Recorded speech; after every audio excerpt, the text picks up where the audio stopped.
Assalamualaikum warahmatullahi wabarakatuh. Perkenalkan, saya di sini sebagai ketua dari KWU dari kelompok 7 ingin mewawancarai tentang Ngarsopuro Night Market. Perkenalkan, nama saya Framuvito Gilang Rahitullah dengan NIM H02241101. Saya Jidan Pramudia Jaya Kusuma dengan NIM H02241136. Saya Muhammad Zaidan Al-Faruq dengan NIM H02241116. Saya Rivaldo Putra dengan NIM H02241135 dan rekan saya Raihan Dia Habibi sebagai kameramen dan editor kami.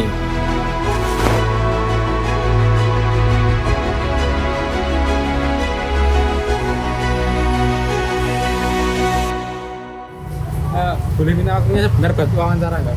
Oh, boleh Mas. Sebelumnya dengan Mas siapa ini? Rizal Mas. Bisa saya Aldo. Oh, Asalnya dari mana? Madiun Mas. Madiun. Saat ini sedang wisatawan di Solo itu lagi liburan atau gimana? Ya kebetulan liburan sekolah. Nah rumahnya nenek di Sukoharjo. Jadi saya sekalian jalan-jalan di sini. Yang buat Mas tertarik buat ke night market ini apa ya Mas? Gimana ya? Suasananya kayak di Jogja sih Mas. Cantik gitu. Terus kesini tuh biasanya nyari apa Mas? Saya di sini kebetulan baru mau cari gelang Mas. Selain gelang ada keperluan apa atau untuk jalan-jalan atau gimana? Paling ya sekalian jalan-jalan Mas. Jalan-jalan. Jadi suasananya sangat asik gitu ya? Asik Mas di sini. Menurut Mas, pelakunya UMKM-nya itu biasanya kalau sini baru kali ini apa udah lama Mas di sini Mas? Baru kali ini saya Mas. Ya lihat nih di TikTok gitu.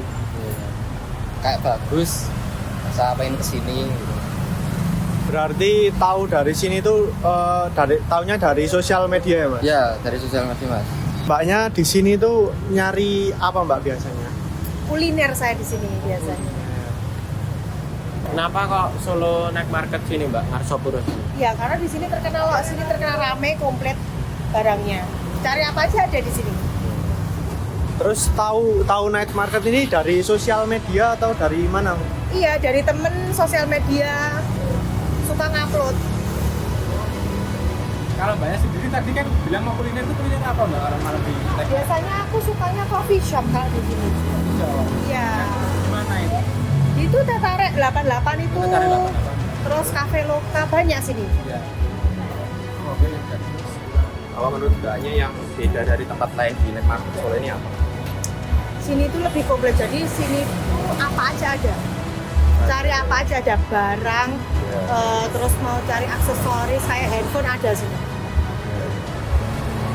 Mbaknya pertama kali ke sini atau udah pernah dulunya? Udah pernah. Oh kalau di sini tuh biasanya ramenya pas kapan Mbak? Malam minggu biasanya. Iya. Ramai sekali kalau malam minggu. Jadi kalau tiap liburan memang kesini Mbaknya? Iya. Kopi tadi? Iya, kebetulan sama temen-temen. Kalau mau boleh memberi saran, apa yang perlu ditambahin lagi Mbak buat ramein ini? Kayaknya parkirannya aja Parkiran. sih. Iya. Kalau menurut Mbak parkirannya gimana? Kan tadi ada saran, parkirannya gimana? Terlalu apa ya, padahal kan kadang kan kalau padat di gitu depan toko-toko kan kita nggak boleh parkir nih. Iya, padahal kan harusnya kan boleh kan. Kalau harapannya untuk semua ini apa ya Mbak ya? Kira-kira selain dari parkiran tadi, Perlu dibenahi. yang perlu ya market mungkin dibenahi apa? Penataan. Penataan. Kayak kebersihan sih. Iya, kebersihan aja sih. Iya. Kalau untuk dampak pastinya positif ya, karena yang pertama dengan adanya UMKM kan satu kan Jalan Galuh jadi rame. Nah, dampaknya apa? Perekonomian akan lebih maju. Misalkan nih tetangga-tetangga saya bisa jualan di sini. Tuh ada yang di sana itu jualan wedang ronde Mas. Tuh ada juga tetangga saya yang jualan cilok. Terus yang di sana itu ada fotobox yang masih anak muda punya seperti kalian. Itu yang pertama ya. Jadi warga-warga itu bisa jualan di sini. Apakah ada pembayaran pungutan? Saya jawab nggak ada. Adanya itu kalau event aja. Jadi setiap kali Jumat, Sabtu, Minggu Mas, di sini itu nanti akan ada iuran. Kalau misalkan ada nongkrong di sini doang, nanti paling kena parkir doang. Itu yang pertama. Terus yang kedua, dampak positifnya adalah dari warga setempat atau Karang Taruna itu bisa mendapatkan income. Salah satunya ya beberapa tukang parkirnya itu adalah warga lokal. Seperti itu. Sementara dua itu yang saya lihat ya. Untuk yang lain-lain mungkin lebih tepatnya masuknya ke Pemkot sih untuk teman-teman yang lain. Kalau warga lokal dua itu tadi. Kalau menurut Masnya yang buat menarik tuh di sini apa? Yang membuat menarik di Gatsu yang pertama kan sistemnya itu kayak night market ya, jadi malam gitu. FYI buat teman-teman yang belum tahu sejarahnya Gatsu di sini itu dulu dikenal hanya kawasan pertokoan. Nah adanya Gatsu ini di tahun 2023 Mas. Itu. Nah sebelumnya itu hanya ada di tahun 2009. Itu namanya di sana pasar malam Mangkunegaran. Jadi jalan sana itu ada pasar malam. Itu udah dari 2009. Tapi kalau untuk yang Gatsunya baru 2023. Mungkin dampaknya buat kayak online shop toko-toko yang di online gitu loh Mas. Itu mungkin kayak lebih gimana ya, ada persaingan lah apa gimana gitu enggak? Nah, korelasinya antara ini ya, toko yang di sini sama toko online dan lain sebagainya, apakah ada hubungan dampak dan persaingan? Mungkin dari beberapa UMKM yang di sini melakukan live mungkin ya.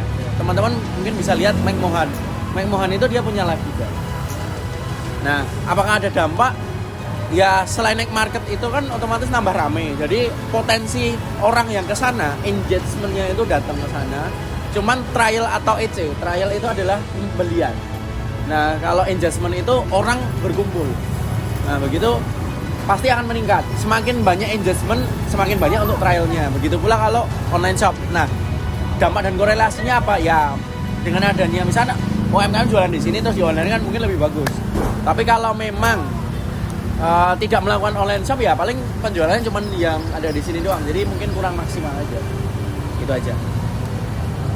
Kan sekarang itu di Solo itu kan banyak coffee shop baru ya Mas. Jadi dengan adanya coffee shop baru itu ada pengaruhnya nggak Mas untuk di Gatsu ini sendiri?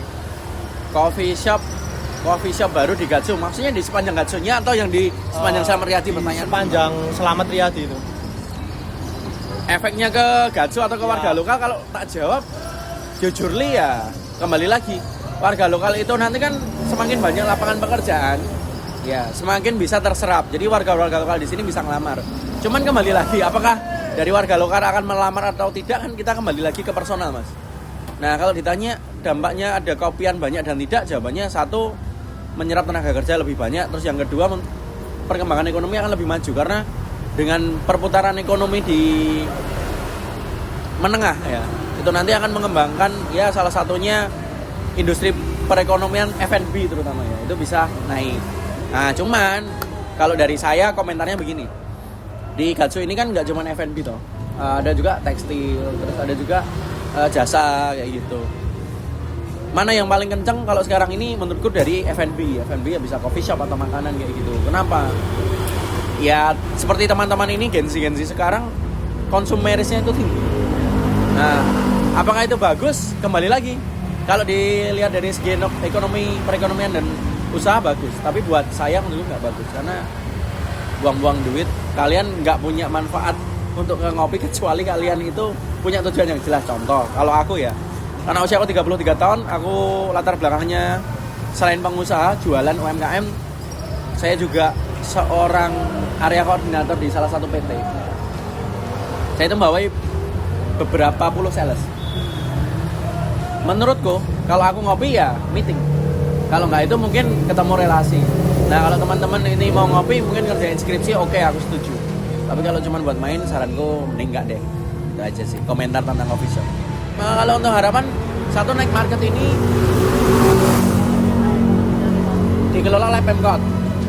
Nah, mungkin kalau dari aku akan lebih baik lagi kalau Pemkot itu akan berkonsolidasi, bekerja sama dengan pihak swasta. Contoh nanti akan ada IO akan membuat suatu event di Gatsu. Nantinya mungkin teman-teman kan udah sering lihat yang manggung di sana. Ya, musik. Ya cuman itu kan orang lokal. Ya. Bayangin kalau misalnya kita bisa datengin satu aja tokoh publik, mungkin entah selebgram nasional atau mungkin ada juga musisi, misalkan ngundang siapalah kalian yang familiar siapa, Denny Caknan atau Gilga, atau mungkin kalian mau ngundang siapa? Kenapa saya sebutnya dua itu karena musisi yang ada di Jawa, kita kan Jawa kan. Mungkin too much betternya itu, atau mungkin yang lebih terjangkau atau mungkin lebih familiar untuk orang-orang sini, mungkin salah satunya After Shine. Nah, dengan adanya itu akan menyerap keramaian yang lebih banyak, engagementnya akan lebih banyak. Terus nanti dikemas dengan beberapa hal. Salah satunya mungkin ya satu sponsorship. Teman-teman kalau pernah lihat konser itu kan di tiketing, nah kita akan gratiskan. Tujuannya apa? Untuk rame. Nah dari rame itu manfaatnya apa? Ya itu tadi, satu masuknya kan nanti kan parkir. Terus yang kedua usaha-usaha yang di situ nanti akan dibuatkan booth dan tenan dan bayar. Jadi skema perputarannya seperti itu. Cuma nanti kan mesti kan ada retribusi ya. Retribusi itu pajak ya mungkin dari dishub dan lain-lain gitu. Itu aja sih kalau dari aku.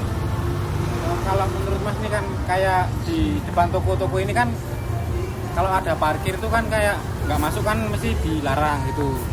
Nah kalau kedepannya itu misal kayak menurut Mas bisa dibikin parkiran sendiri atau khusus kayak di Malioboro gitu, itu menurut Masnya gimana masukannya? Ya kalau di compare Gatsu sama Malioboro pasti beda bro. Karena yang pertama di satu yo lokasi, terus yang kedua space-nya. Kamu bisa melihat apakah dengan space segini bisa dipindahkan parkirnya ya?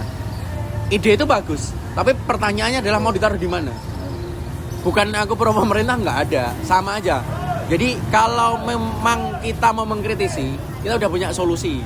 Jadi jangan menjadi orang yang isai protes, tapi nggak ngerti apa yang namanya harus seperti apa. Contoh, misalkan kamu punya ide ini bagus banget sih sebenarnya. Semua parkiran dipindahkan, ya kan? Jalan ini memang khusus untuk pejalan kaki dan tidak akan ramai dan ditutup. Akan dipindah kemana? Misalkan nanti akan ada pembebasan lahan, kayak ngerti kan tol kan, ya di situ. Nah, cuma nanti efeknya apa? Satu biaya APBN atau APBD ini daerah itu akan bengkak. Nah, terus yang keduanya nanti parkir yang ngelola siapa? Masuknya kemana?